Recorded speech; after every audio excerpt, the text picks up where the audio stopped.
जय गुरुदेव। जय गुरुदेव। जय गुरुदेव। जय गुरुदेव नाम किसका, जय गुरुदेव नाम किसका, प्रभु का पावन नाम, प्रभु का पावन नाम। जय गुरुदेव।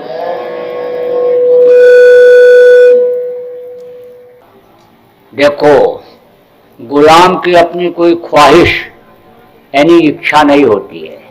गुलाम को जो उसका मालिक खिलाता है खाता है, जो पहनाता है पहनता है, जहाँ रखता है वहाँ रहता है, और जो करवाता है वो करता है। तो जब गुरु के गुलाम हो गए तब अब उनसे क्या मांगना अपने लिए। वो तो जाही विधि राखें गुरु वाही विधि, रहिए वैसे ही रहना है। लेकिन एक चीज आपको बता रहा हूं कि आप मिल रहे हो, आप हमको देख रहे हो और हम आपको देख रहे हैं, तो आपसे हमको प्रेम हो रहा है। अब आप बहुत से लोग ये कहोगे भाई हम तो हृष्ट पुष्ट तंदुरुस्त गोरे चिट्टे पढ़े लिखे अच्छे कुल खानदान के, हमारा धन दौलत और बंगला और कोठी और ये कार इन्होंने देखा होगा इसलिए यानी हमसे इनको प्रेम हो रहा है। आप तो इन चीजों को देखते हो, बंगला कोठी को देखते हो, रुपया पैसा को देखते हो, और इस जिस्म को, इस शरीर को देखते हो, और हम तो आपकी रूहों को देखते हैं। तो रूहें तो सब उसी मालिक की हैं, जीवात्माएं तो सब उसी की हैं। तो चूंकि मैं मालिक से प्रेम करता हूँ, मानता हूँ, जानता हूँ उनको, तो आप जब उनके अंश हो और उन्हीं की रूह जब आप हो, तो आपसे भी हमको प्रेम करना है। और आप ये समझो कि दोस्त के यहाँ जब जाते हो तो दोस्त के बच्चे को भी अन्य प्रेम करते हो, उसके लिए भी कुछ ले जाते हो, नहीं भी ले जाते कुछ खाने के लिए आता उसको भी खिलाते हो, नहीं कुछ होता है तो ऐसे गाढ़ ही दबा देते हो, सिर पर हाथ ही फेर देते हो, उससे भी प्रेम करते हो। ऐसे ही जब उस मालिक के बंदे आप हो तो आपसे हमको प्रेम है। अब अपने लिए तो गुरु महाराज से कुछ नहीं मांगना है, लेकिन जरूरत पड़ेगी तो आपके लिए गुरु महाराज से मांग लूंगा। लेकिन आप कहो भाई हमको कुछ देना चाहिए, इतनी दूर से आ रहे, 41 दिन से निकलनी, 41 दिन का ये काफिला है और ये 7 तारीख से निकले हुए हैं, और हजारों आदमी और इतनी गाड़ियां और इतने लोगों को लेकर यहाँ आए हैं, तो इनको हमको कुछ देना चाहिए। कहोगे भाई दीक्षा मंत्र जब लिया जाता है तो दक्षिणा में कुछ दिया जाता है, यह भारत की मर्यादा रही है, भारतीय संस्कृति रही है, तो दे सकते हो। लेकिन देना क्या है यह भी आपको बताऊं। आप अपनी बुराइयों को यहीं छोड़ जाओ, बुरे कर्म मत करना। अभी तक जो आपने किया उसके लिए आप तौबा कर लो, कान पकड़ लो, और गलती मत करना। ये गुनाहों के लिए शरीर नहीं है, यह जिस्म गुनाह करने के लिए उसने नहीं बख्शा है, यानी इबादत के लिए बख्शा है, इमदाद के लिए बख्शा है, इसने खिदमत के लिए उस मालिक ने बख्शा है, टिफरकेबाजी के लिए नहीं, ये प्यार मोहब्बत के लिए बख्शा है, तोड़ने के लिए नहीं बख्शा, जोड़ने के लिए बख्शा है उसने। इसलिए इससे आप गुनाह मत करना। जितनी भी कौमियत की बात, जितनी भी जात पात की बात, जितने भाषा बात, जितना भी एरिया बात, जितना आतंकवाद और जितना माओवाद और जितना भी नक्सलवाद, ये सब अनित्य फर्का आप खत्म कर दो, अगर आपके दिल दिमाग में ये बात है तो। बिल्कुल पाक साफ इस जिस्म को रखो, इसमें कूड़ा करकट क्यों इकट्ठा करते हो? एक जगह पर दो चीज कैसे रह सकती है कि ये दुनिया की भी ख्वाहिश और वो मालिक?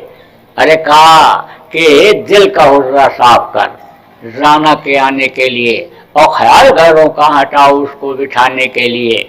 जब हुजरे को साफ करोगे, सिंहासन जब साफ रहेगा तभी तो वो बैठेगा। और ये कूड़ा करकट, ये गंदगी जब आप जमा किए हुए रहोगे तो उस मालिक को बैठे हुए इस जिस्मानी मस्जिद में कैसे देख पाओगे, दीदार कैसे कर पाओगे, कैसे दर्शन उस परमात्मा का कर पाओगे?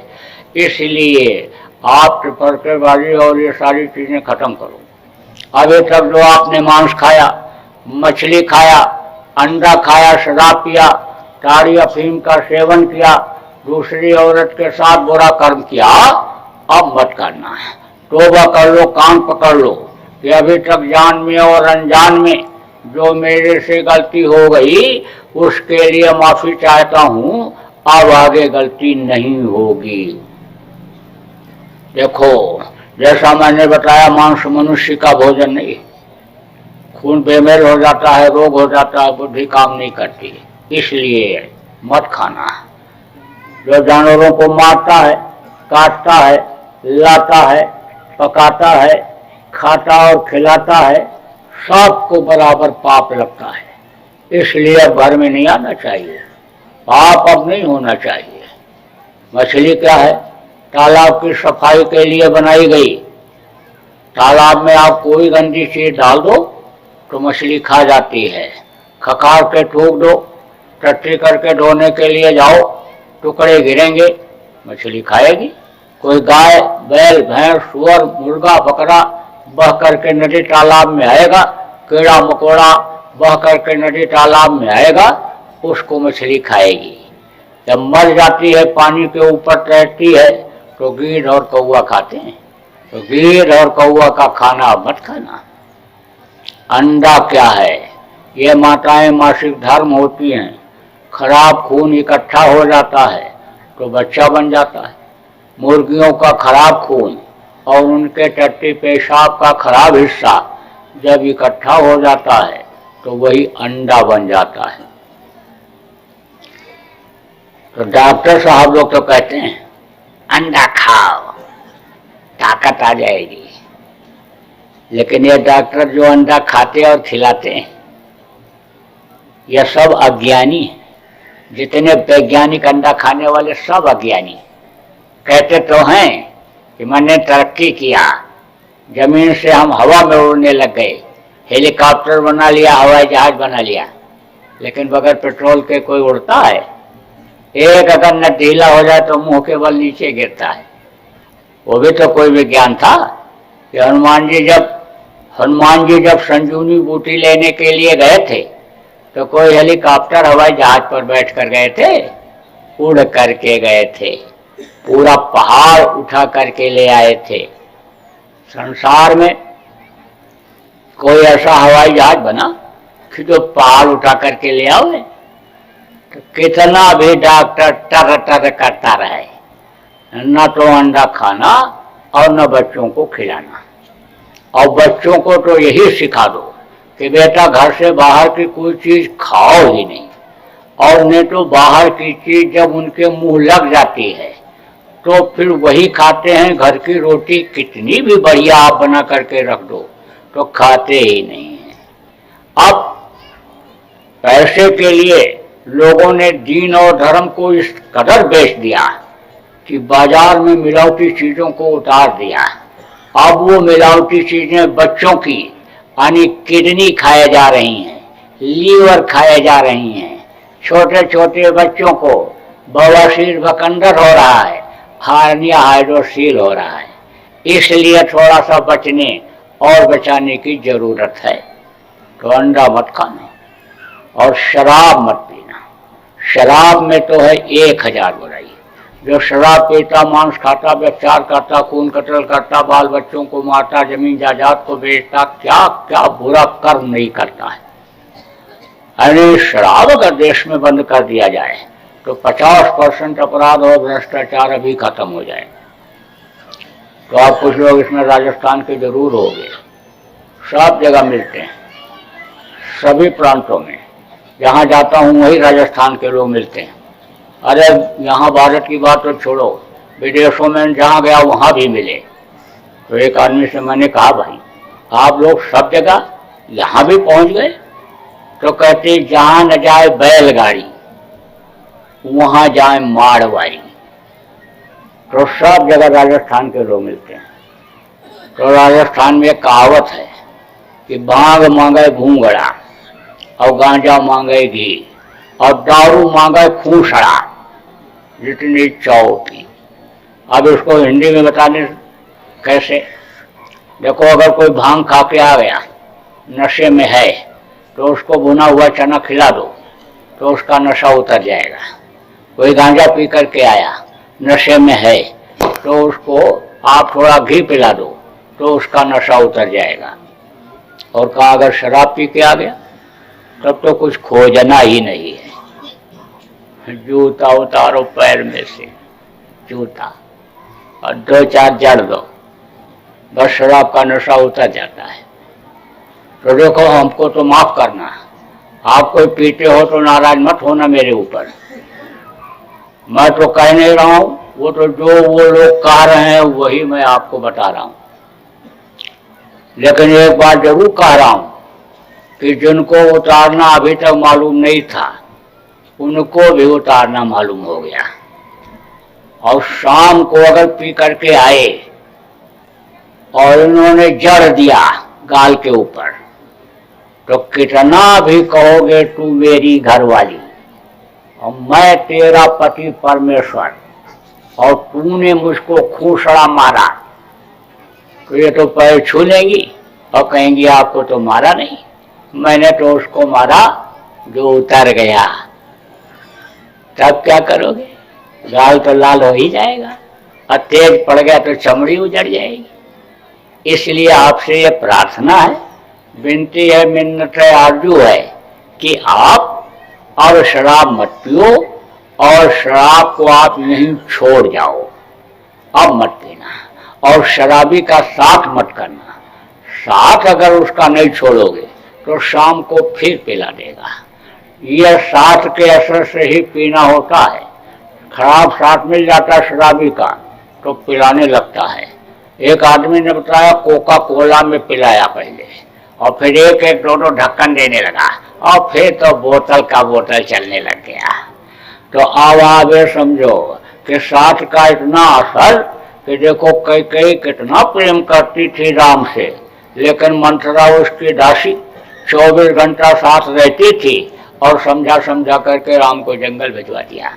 तो साथ अच्छे का करना, ये लोग अच्छे लोग हैं, इनके पास उठना बैठना, उनका साथ छोड़ रहना शराबी का, शराब छूट जाएगी। आप संकल्प बनाओगे तो छूट जाएगा। तो शराब मत पीना और दूसरी औरत के साथ बुरा कर्म मत करना। आपको नामदान दूंगा।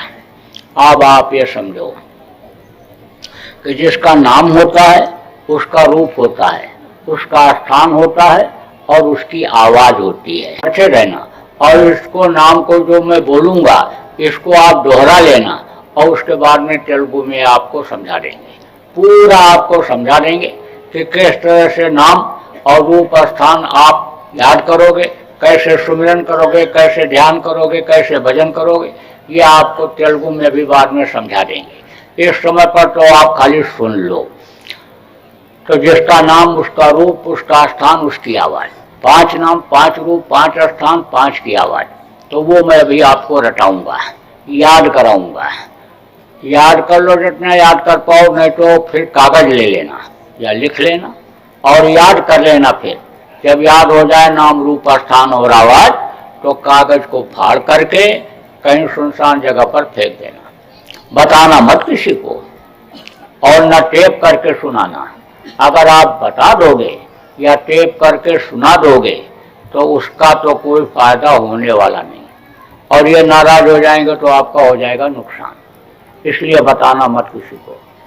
दूसरी चीज आप और समझ लो, जब आप आंख बंद करोगे और ध्यान लगाओगे, मन को रोकोगे, ऊपरी लोकों में जाओगे, स्वर्ग वैकुंठ में जाओगे देवलोक सूर्य चंद्रलोक में जब आप जाओगे और वहाँ का नज़ारा जब देखोगे, वहाँ का दृश्य जब आप देखोगे तो देख करके खुश हो जाओगे और खुश होकर के फिर दूसरों को बताने लगोगे, और जैसे ही बताओगे वैसे ही वो बंद कर देगा। फिर वो चीज़ आपको देखने को सुनने को मिलेगी नहीं। इसलिए इस बात को खूब ठीक से समझ लेना, कुछ भी दिखाई या सुनाई पड़े तो बताना नहीं है किसी को। अब आप 3 चीज समझो, सुमिरन, ध्यान और भजन। सुमिरन कहते हैं माला जपने को, ध्यान कहते हैं आंख से देखने को, और भजन कहते हैं कान से सुनने को। सुमिरन माला जपने को, आंख से देखने को ध्यान, और कान से सुनने को भजन। 3 चीज और समझो, 3 आंख, 3 कान और 3 नाक। तो नए लोग कहोगे भाई ये कैसे, ये तो हमने कभी न कहीं सुना न पढ़ा। देखो 2 आंखें ये बाहर, इससे बाहर की चीज दिखाई पड़ती है, और 1 आंख जीवात्मा में है, बहुत छोटी है। ये जो जीवात्मा है जो आपके अंदर है, वही चींटी के अंदर, चींटी से भी छोटे जो अन्य जीव होते हैं उनके अंदर, और यही जीवात्मा हाथी में भी, घोड़े में भी, सब में यही बहुत छोटी। 3 बारी आंखों से तो देखने का कोई सवाल ही नहीं उठता। कितना भी सूक्ष्मदर्शी यंत्र आप छोटी चीज को देखने का बना लो, लेकिन जीवात्मा को नहीं देख सकते हो, वो यहाँ पर बैठी हुई है। पावर बहुत है, बहुत बड़ी शक्ति, इतनी छोटी होते हुए भी अनिल रवेल इतने बड़े शरीर को चलाती, इतनी हारी घोड़ा को इतने चलाती है, वो पावर है ना उसमें। जैसे हीरा का छोटा से छोटा कीड़ा टुकड़ा हो, हीरा का छोटा से छोटा टुकड़ा हो तो वो भी बहुत कीमती होता है। ऐसे ही ये जीवात्मा उस मालिक की अंश है, तो 1 आंख उसमें है, ये जीवात्मा बैठी है उसमें है। उस आंख से ऊपरी लोगों की चीजें दिखाई पड़ती हैं। 2 कान ये बाहर, इससे बाहर की आवाज सुनाई पड़ती है, और 1 कान अंदर जीवात्मा में, उससे ऊपरी लोगों की आवाज सुनाई पड़ती है, जिसको अनाथ वेदवाणी, कलमा, खुदाई आवाज, आकाशवाणी कहते हो, वो सुनाई पड़ता है। और 3 नाक, तो कहोगे भाई नाक तो एक ही है, 3 नाक कहाँ से हो गई? देखो, एक सुराख है दाहिनी तरफ और एक सुराख है बाईं तरफ, ये तो दोनों है नाक। और जिसको नाक कहते हो, ये तो समझ लो कि 2 नाले के ऊपर जैसे पुल बना दिया गया, ऐसे बना दिया। किसने बनाया? जिसने ये दुनिया संसार बनाया। कहन अजब तेरी कारीगरी रे करतार, जान न जाने माया तेरी बदले रंग हजार। अजब तेरी कारीगरी रे करतार। देखो कई हजार आदमी आप बैठे हो, लेकिन चेहरा किसी का किसी से मिलता है? चेहरा किसी का किसी से नहीं मिलता। लाख में करोड़ में भी जल्दी चेहरा नहीं मिलता है। तो उसने ये बनाया। 2 नाक ये, यानी एक दाहिनी तरफ एक बाईं तरफ। एक नाक है अंदर जीवात्मा में, उससे ऊपरी लोगों की खुशबू मिलती है, और वो खुशबू जब मिल जाती है तो साधक मस्त हो जाता है। वो खुशबू जल्दी खत्म नहीं होती है। भांग कोई पी ले रात को तो सुबह नशा उतर जाएगा, लेकिन नाम कुमारी नानका चढ़ी रहे दिन रात। उस नाम का जो नशा होता है, हानि समझ लो कि वो कभी खत्म नहीं होता है। तो 3 आंख, 3 कान, 3 नाक, सुमिरन, ध्यान, भजन, 3 चीज ये, और ऐसे सबको चला जाना पड़ता है। तो जो समय बचा है उसमें अपना काम कर लो। अपना काम क्या है? यही धाम अपने चलो भाई, पराये देश नहीं फंसना। ये पराया देश है, इसमें फंसे न रह जाओ। लौट लौट करके इस पराये देश में फिर ना आना पड़े। अपने वतन सतलोक, अपने घर मालिक के पास पहुंच जाओ। तो बैठो, पालथी मारो, जय नहीं स्वामी नंद किशोर। आने समय लोग के प्रेम से उनको नहीं पुकारते हो, नहीं तो प्रेम से और तड़प से आने समय लोग जब जिसने पुकारा उस मालिक को तो खड़े हुए मिले। उनका नाम है दीन बंधु दीनानाथ गरीब परवर। अब आप ये समझ लो कि मालिक अगर आपको मिल गया तो मालिक की ये बनाई हुई ये सारी दुनिया है। तब फिर पापी पेट के लिए आपको गुनाह गलती कोई करनी पड़ेगी? कभी नहीं। फिर तो जो इच्छा की नहीं मनवाही, और हर प्रताप कर दुर्लभ नहीं। जिस चीज की पहले के समय में लोग इच्छा करते थे उनकी वो इच्छा पूरी हो जाती थी। काश्तकार अपने खेत में खड़ा होकर के हाथ जोड़ करके पानी मांगता था, बादल बरस जाते थे। वीर तरकश से तीर निकाल करके धनुष पे चढ़ा करके माता दुश्मन को मार करके तरकश में तीर फिर आ जाती थी। सती सावित्री ने देखो पति के प्राण को वापस ले लिया। सती अनुसुईया ने ब्रह्मा विष्णु महेश को छोटा छोटा बच्चा बना दिया। तो ये कैसे साधे सब सते और सब साधे सब जाए। अगर आप एक साध लो, यही काम अगर कर ले जाओ, उसका दर्शन कर लो, तो आपके लिए सारी समस्याएं सुलझी हुई दिखेंगी और सारी चीजें आपके मातहत होंगी, आपके अधीन होंगी, आपके इच्छानुसार वो आपको मिलेंगी। तो बैठ जाओ थोड़ी देर के लिए, 5-7 मिनट के लिए ध्यान पर। तो बीमार पड़ी हुई थी, तो बुढ़िया रोज कहे कि या खुदा, या भगवान, हमको उठा लो, इसकी लड़की को जान बख्श दो, ये ठीक हो जाए। हम मर जाए तो ठीक है, लेकिन मेरी लड़की ये जिंदा हो जाए, मतलब ठीक हो जाए, बीमार है। तो एक दिन क्या हुआ, पड़ोस में शादी थी, तो वहाँ बना था खाना। तो एक गाय गई, तो एक डेग था, डेग में बनाते ना चावल, तो उसी में थोड़ा चावल यानी अंदर पड़ा रह गया। अब वो गाय गई और उसको खाने लग गई, ऐसा मुंह डाल के, बस सींग में वो डेग फंस गया उसके। अब जब सींग में फंस गया तो वो ऐसे सींग जब मुंह उठाया तो उसकी आंख हो गई बंद, आपको दिखाई न पड़े। अब दिखाई न पड़ा तो अब वो घबराई तो भगी। अब वो भगी तो सीधा इसका जो है दरवाजा था घर का गेट, बस उसी घर में आने वो उसी तरह घुस गई और घुस करके बस उसी में घूमने लगी। अब इसने देखा वो काला काला देखकर मुँह गायब, ओ कह गई आ गया मौत का फरिश्ता आ गया, अब वो लेने के लिए आ गया। तो बुढ़िया ने कहा देख देख हमको मत ले जा, हम तो बुढ़े हैं, वो जवान है, उसको ले जा, वो पड़ी उसको ले जा, हमको छोड़ दे, बख्श दे, मैं तो बुढ़ी हूँ, जवान को ले जा।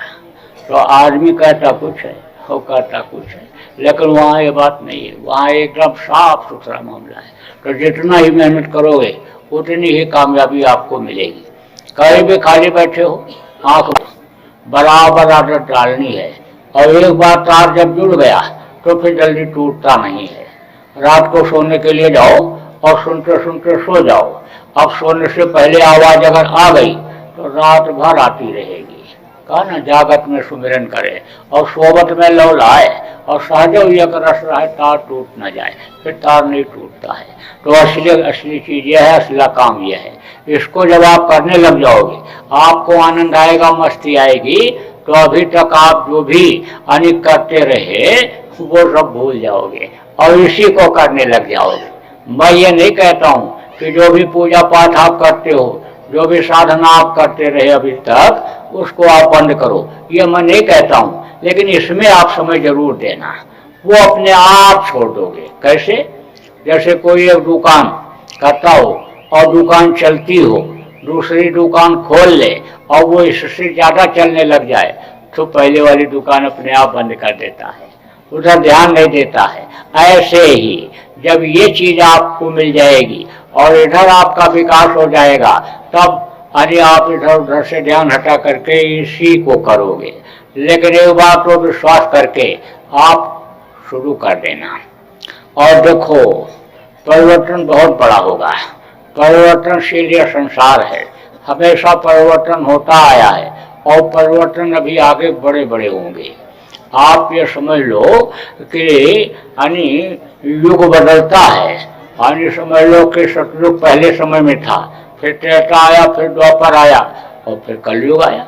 लेकिन यह भी देखा गया कि युग जब बदलता है तो लोग मरते बहुत हैं, जन धन की हानि होती है।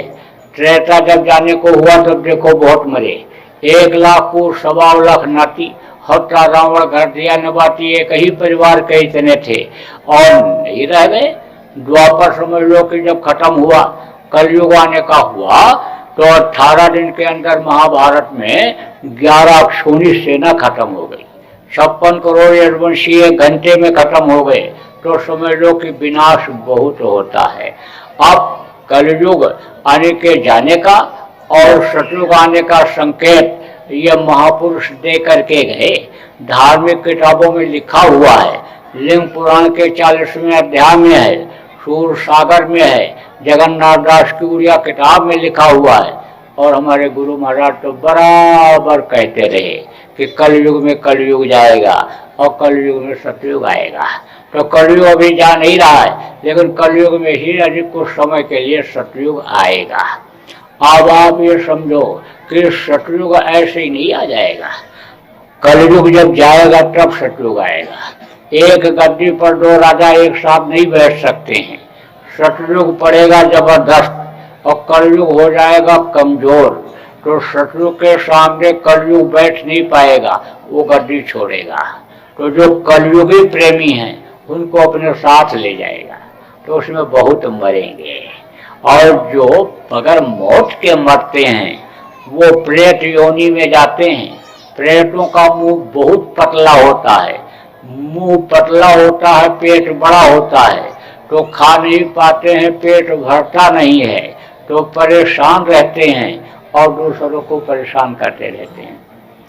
एक प्रेत अगर एक घर में घुस जाए तो पूरे परिवार को परेशान कर देता है। और मुर्गा भैंसा बकरा आदमी अगर इसी तरह से करते रहे, गौ हत्या इसी तरह से होती रही, तो आप समझ लो कि एक एक आदमी के ऊपर जब 10-10 प्रेत लगेंगे तो कैसे खा पाओगे, कैसे चैन की नींद सो पाओगे।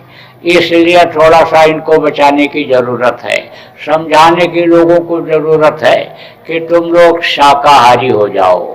शराब जैसा अनिबुद्धनाशक नशे का सेवन मत करो। तुम लोग ईश्वरवादी खुदा परस्त हो जाओ। मालिक को अपने अपने तौर तरीके से ही सही, लेकिन कुछ समय जरूर याद करो। बच्चों को भी याद कराओ, अपने औरतों को याद कराओ कि जिससे बच्चे अच्छे नेक पैदा हों। देखो, एक ही माँ बाप के 2 बेटे, एक कहते हैं ये बुद्धिमान है और दूसरे को कहते हैं बुद्धिहीन है। तो जब बच्चा माँ के पेट में रहता है, साधना पूजा जब ये करती रहती हैं, तो वो बच्चे नेक अच्छे और बुद्धिमान पैदा होते हैं। और जब भावना कलुषित रहती है, दया भाव नहीं रहता, सेवा भाव नहीं रहता है, ईश्वरवादिता नहीं रहती, खुदा परस्ती, तो वही बुद्धिहीन पैदा हो जाते हैं। खान पान चाल चलन गड़बड़ होने की वजह से लूले लंगड़े अंधे पैदा हो जाते हैं। इसलिए इन सब चीज़ों से बचाने के लिए लोगों को समझाना बताना जरूरी है। देखो, कुदरत के बरखिलाफ काम लोग बहुत कर रहे हैं, इसलिए कुदरत नाराज खड़ी है। एक एक साथ 2-2 देवता सजा देने के लिए तैयार हैं कि जैसे आग भी लग गई और पवन देवता ने हवा तेज चला दिया, अब कौन बुझा पाएगा। मेघराज बादल पानी बरसाने लग गए तेजी से मोटी मोटी बूंदों को, और समझ लो कि हवा ने उसको तोड़ दे दिया तो तूफान बन गया। तो कैसे लोगों की जान की रक्षा हो पाएगी। और समुद्र देवता तो नाराज खड़े ही, कह रहे हैं धरती माता के ऊपर समझ लो कि खून बहुत बह रहा है, मार काट बहुत हो रहा है, हिंसा हत्या हो रही है, इनके आंचल को गंदा कर रहे, मैं तो सफाई करूंगा। अब तूफान अगर उन्होंने भेज दिया तो कितने मरेंगे, कितने बचेंगे। अब आप ये समझो कि आपके सिर पर अगर समझ लो कि वजन कोई रख दिया जाए तो आप हिलो डुलोगे कि नहीं हिलोगे। ऐसे सीधे रख दिया जाए बोझा तो एकदम सिरे से हिलाने लगोगे, बदन ऐसे हिलने लगेगा। ऐसे ही धरती पर पाप का बोझा बहुत ज्यादा होता जा रहा है, तो ये धरती ऐसे हिलेगी। अभी आपने भूकंप कहाँ देखा? अरे भूकंप तो अभी आगे आएंगे। अभी तो समझ लो देश विदेश में भूकंप आएंगे और बड़े बड़े भूकंप आएंगे। बड़े बड़े शहर आपको खड़ा दिखाई पड़ेंगे अगर लोग नहीं सुधरे। आप ये समझ लो कि आज तक आपने बीमारी कुछ नहीं देखी, अभी तो ऐसी ऐसी नई नई बीमारियां आ रही हैं कि 1 रुपए की दवा 1000 रुपए में खोजने पर नहीं मिलेगी। डॉक्टर पता ही नहीं लगा पाएगा कौन सी बीमारी है और तमाम लोगों की जान चली जाएगी। तो अब आप समझो कि कुल मिला करके अनेक समय खराब आ रहा है। अपहरण, बलात्कार, चोरी, डकैती, इस तरह की घटनाएं अभी बहुत घटेंगी। ठगी बहुत बढ़ेगी, पैसा जो ले लेगा देगा ही नहीं, धोखेबाजी से ले जाएगा, 1 का 4 गुना कराने के लिए ले जाएगा, नौकरी लगवाने के लिए, नौकरी में तरक्की कराने के लिए, एडमिशन कराने के लिए पैसा ले जाएगा और 1 पैसा वापस नहीं देगा। तो इस तरह की घटनाएं अभी बहुत घटेंगी। सत्संगी बन के भी आपके बीच में आकर के और लेकर के जा सकते हैं, इसलिए होशियार रहने की जरूरत है। थोड़ा समय, ये खराब समय आप पार कर लो, उसके बाद अच्छा समय आ जाएगा। देखो, देश में गौ हत्या बंद हो जाएगी और गौ हत्या ही नहीं, किसी भी पशु पक्षी की हत्या नहीं होगी। कश्मीर से कन्याकुमारी तक कोई भी मांस की, मछली की, अंडे की, शराब की दुकान ही नहीं होगी। बहुत से लोगों ने हमारे कहने पर बंद कर दिया, मांसाहारी होटल लोगों ने बंद कर दिया। आप बता रहे हैं शाकाहारी चला रहा हूँ, अच्छा मुनाफा हो रहा है।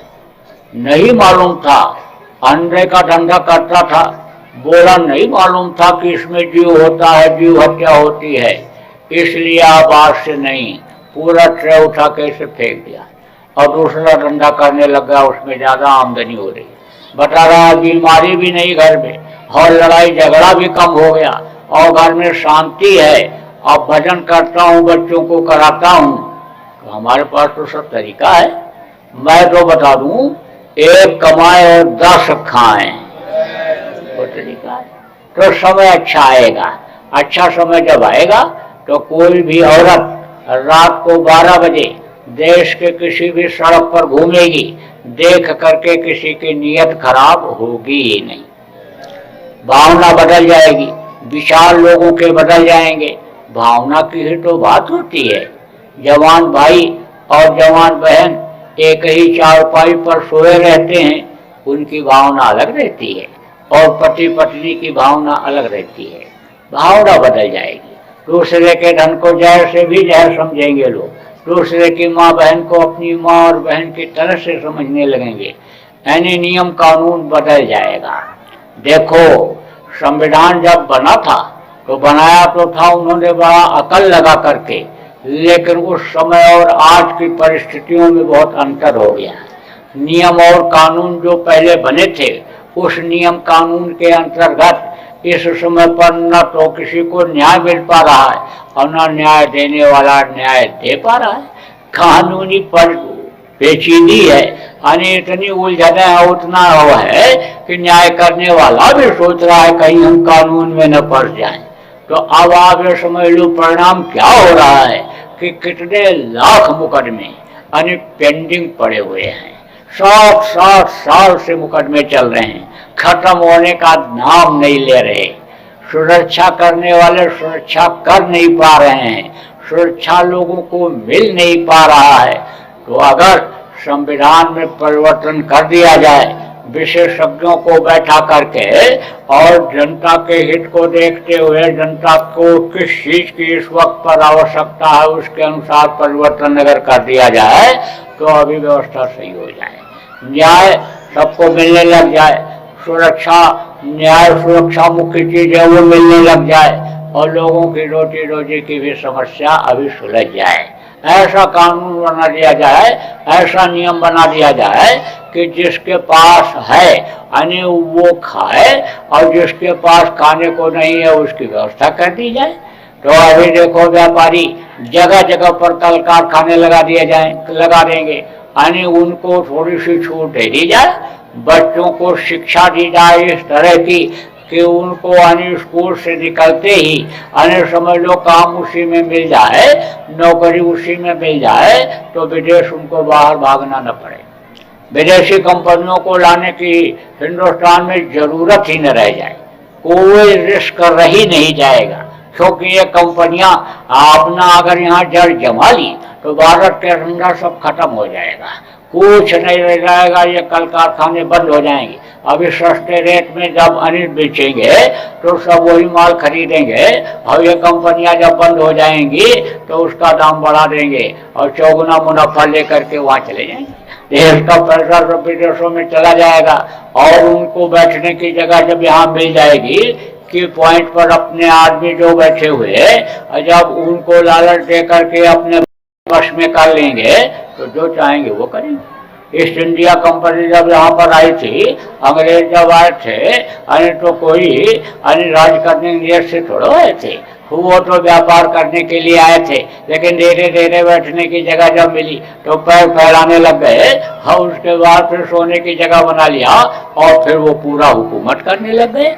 तो अब आप इस बात को समझो कि व्यवस्था सही हो सकती है, संविधान में अगर संशोधन कर दिया जाए आगे चल करके हो जाएगा, सारी व्यवस्थाएं सही हो जाएंगी। देखो ये जो दिक्कत और परेशानी, इसकी सबकी जड़ क्या है? ये जो राजनीतिक पार्टियां मेढक की तरह से बढ़ती चली जा रही हैं, इसी वजह से ये सारा वाद, एरियावाद, भाईवाद, भतीजावाद, और समझ लो कि कौमियतवाद, और ये समझ लो कि ये सब जितने वाद हैं सब उसी की वजह से।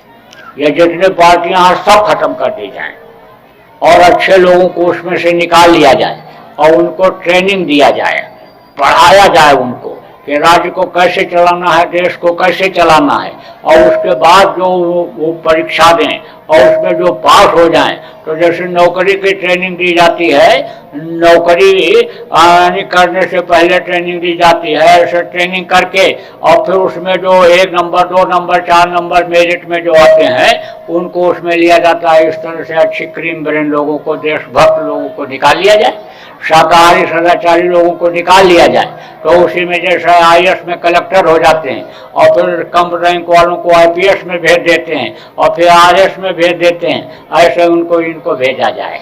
अन्य समझ लो कुछ को पक्ष में बैठा दिया जाए और कुछ को विपक्ष में बैठा दिया जाए, देखो भी व्यवस्था सही हो जाएगी, सारी व्यवस्था सही हो जाएगी।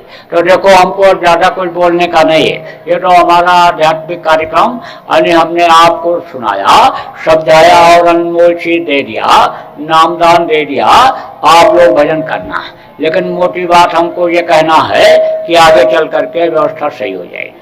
यह बीच के समय को आप सावधानी से पार करना और आगे चल करके, अन्य तो समझ लो कि आपको सतयुग का आनंद इसी धरती पर जो बचोगे उनको तो लेना ही है।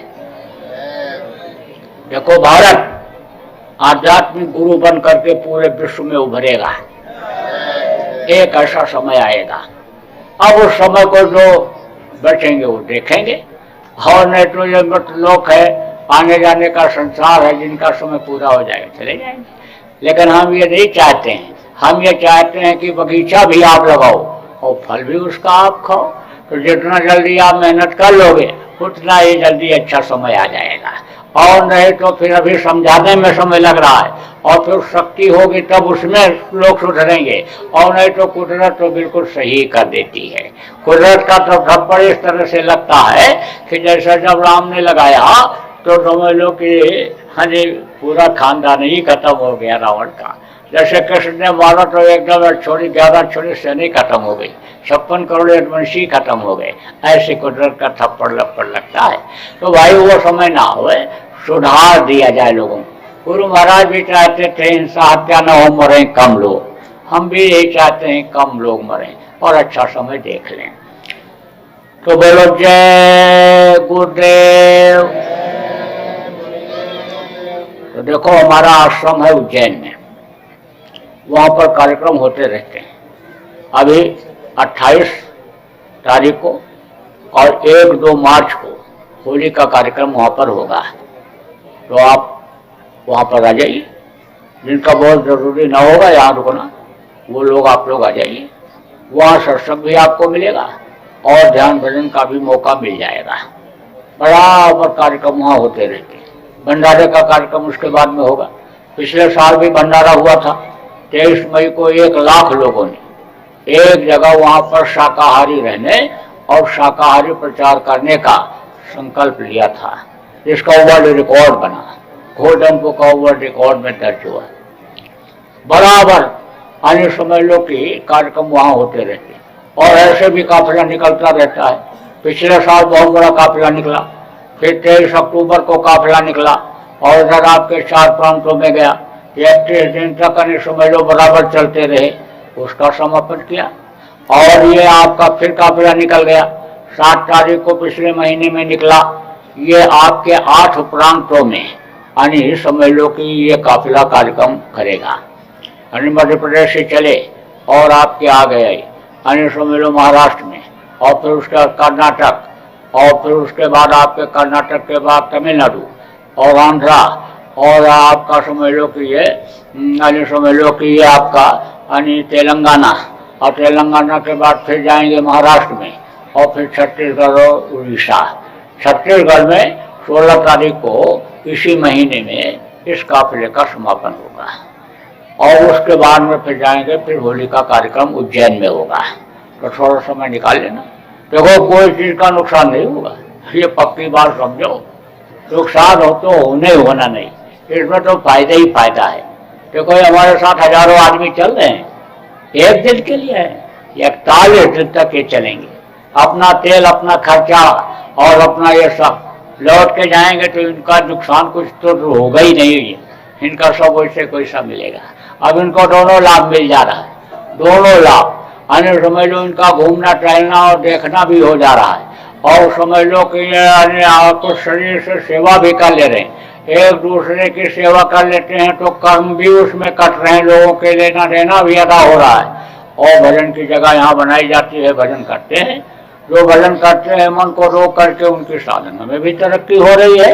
तो फायदा ही है, नुकसान कुछ नहीं है। आप ये समझो कि हम दुकान बंद करके जाएंगे और लौट करके आएंगे, तो हमको बेईमानी करनी पड़ेगी, कम तोलना पड़ेगा या मिलावट करनी पड़ेगी, तब हमारा ये खर्चा और ये जो दुकान बंद करेंगे पूरा पड़ेगा। ऐसा कुछ मत करना। आपकी बिक्री बढ़ जाएगी, बिक्री बढ़ जाएगी तो मुनाफा बढ़ जाएगा। नौकरी में आप हो, किराया भाड़ा जो खर्चा करोगे, एक बीमारी से अगर गुरु महाराज ने आपको, आपके परिवार को बचा लिया, तो समझ लो कि वो आपका पैसा बच जाएगा। इसलिए एक बात तो विश्वास करना ही पड़ता है। तो आप लोग थोड़ा निकाल लेना समय, आ जाना।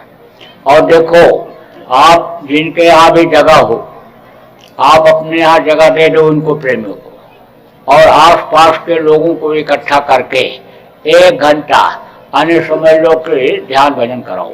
2 घंटा शाम को कराओ तो बहुत अच्छा है। कुछ आप उसमें से बुलाने वाले हो जाओ और कुछ कराने वाले हो जाओ, और जिनके पास जगह है आप जगह दे दो। जगह जगह जिस एरिया के आप लोग यहाँ पर आए हो, नामदान लियो, आप लोग एक जगह इकट्ठा हो करके सुमिरन ध्यान भजन अगर करोगे तो उसमें ज़्यादा फायदा होगा। सुबह शाम बैठना शुरू कर दो, और सुबह शाम आप लोग यानी बच्चियों और रोटी बनाती हो बच्चों के लिए, तो आप लोग दिन में बैठ जाया करो। तो बराबर अब आप लोग सामूहिक रूप से बैठना शुरू करो, क्योंकि घर में आलस आ जाता है और जल्दी लोग कर नहीं पाते हैं, लेकिन वहाँ 2 घंटा तो बैठना ही बैठना है। और इसके अलावा अगर मान लो कोई चीज़ भूल गए तो दूसरे से पूछ लोगे। साधना अगर आपकी नहीं बनती है तो जिसकी बनती है उससे पूछोगे, तो वो आपको बताएगा कि इस तरह से करो, इस तरह से रहो, इस तरह से खाओ पियो, थोड़ा सा इस तरह से आप बनाओ अपनी दिनचर्या। तो आप उसी तरह से बना लोगे तो आपकी भी साधना बनने लगेगी, आपको भी कुछ अंतर में दिखाई और सुनाई पड़ने लग जाएगा। तो यानी ऐसा आप लोग बना लो तो बहुत ही अच्छा रहेगा। तो अब ज़्यादा समय आपका नहीं लूँगा, छुट्टी कर दूँ? बगैर भजन कराए कोई छुट्टी नहीं। भजन में तो बैठने पड़ेगा 5 मिनट, बैठ लो, सीख जाओगे। नए लोग सीख जाओगे, पुरानों का अभ्यास हो जाएगा। डालो कपड़ा, कपड़ा सुमिरन में भी डालेंगे, ध्यान में भी और भजन में। कपड़ा डालोगे तभी एकांत बनेगा। अब आंख बंद कर लो, कपड़ा डाल के मुंह बंद कर लो और कान में उंगली लगाओ। ऐसा मैंने बताया कि ये जय गोदेव नाम भगवान परमात्मा का नाम है। तो बराबर जय गुरुदेव नाम आप लोग बोलते रहना। अभी तक जो प्रणाम सलाम नमस्कार करते थे उसकी जगह एक दूसरे से जय गुरुदेव ही बोलो। नए आदमी से भी जब जय गुरुदेव बोलोगे तो कहेगा आप तो नमस्कार करते थे और ऐसा अब आप ऐसा जय गुरुदेव क्यों बोलने लगे। तो कम से कम पूछेगा तो जय गुरुदेव नाम के बारे में बताओगे तो, और जानकारी जब उसको हो जाएगी तो मुसीबत आएगी, बोलेगा तो जान की रक्षा तो होगी। तो बराबर जय गुरुदेव नाम बोलते रहो एक दूसरे से, और वैसे भी दिन में भी बोलते रहो। हर काम के शुरुआत में भी जय गुरुदेव नाम को बोलो। कोई वह काम करना हो जय गुरुदेव बोलो। एक मुहावरा यानी जय गुरुदेव नाम बोलने का, एक आदत जय गुरुदेव नाम बोलने का आप लोग डालो, और जय गुरुदेव नाम के बारे में भी लोगों को बताओ कि मुसीबत में तकलीफ में हर शाकाहारी सदाचारी नशा मुक्ति के लिए ये फायदेमंद है, लाभकारी है, मददगार है। तो बोलो जय गुरुदेव। मेहर की नजर करो मेरी ओर, मेहर की नजर करो मेरी ओर, दया की नजर करो मेरी ओर, दया की नजर करो मेरी ओर। निश दिन तुम्हें निहारूं सतगुरु, निश दिन तुम्हें निहारूं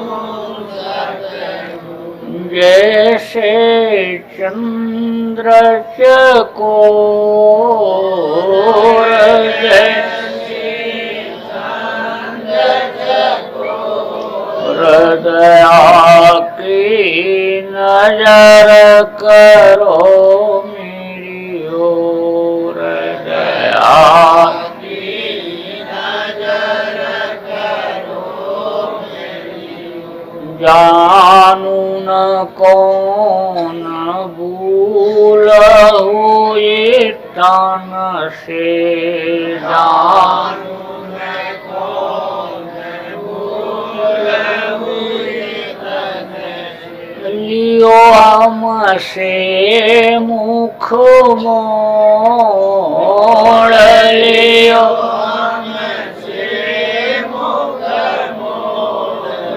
दया की नजर करो मेरी ओर, दया की नजर करो मेरी ओर।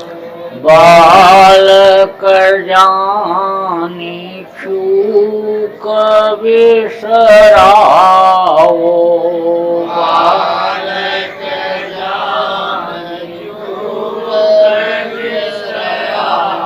आया शरण अब मैं तो, आया शरण अब मैं तो, दया की नजर करो मेरी ओर, दया की नजर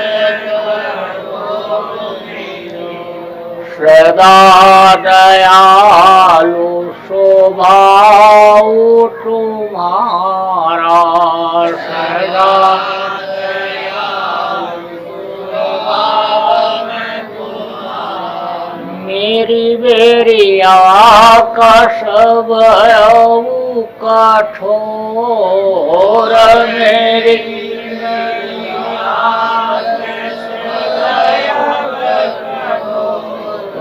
दया की नजर करो मेरी ओर, दया की नजर करो मेरी ओर। शरणागत की लाज न राखो, शरणागत की लाज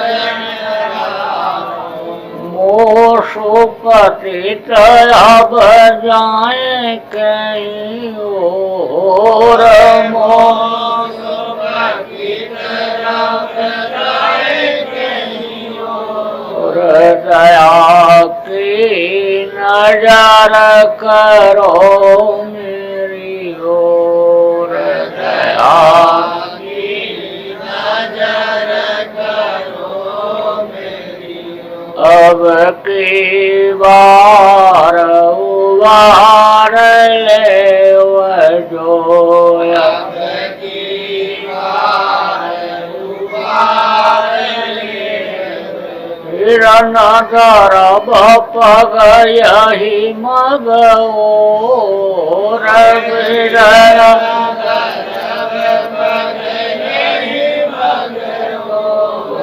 दया की नजर करो मेरी ओर, दया की नजर करो मेरी ओर, हर की नजर करो मेरी ओर, हर की नजर करो मेरी ओर। जय गुरुदेव। आपने हमको इतना समय दिया, हम आपके आभारी हैं। व्यवस्थापक के, प्रचारकों के, जिन्होंने अच्छे काम के लिए जगह दिया उनके, जिन अधिकारी कर्मचारी प्रबुद्ध नागरिकों ने इस कार्यक्रम को संपन्न बनाने में मदद किया, हम सबके आभारी। देश प्रेम सब लोग बनाए रखना। देश की संपत्ति आपकी अपनी संपत्ति है। हड़ताल, तोड़ आंदोलन, धरना, घेराव, हिंसा, हत्या, लूटपाट से दूर रहना। अधिकारियों कर्मचारियों के किसी भी काम में बाधा मत डालना। नियम कानून का सब लोग पालन करना। अधिकारी कर्मचारी बूढ़े बुजुर्गों का सम्मान करना, माता पिता की सेवा करना और शाकाहारी रहना। शाकाहारी का सब लोग प्रचार करना और भजन ध्यान सिमरन जो बताया है वो सब लोग करते रहना। दर्शन देते लेते रहना। बोलो जय गुरुदेव।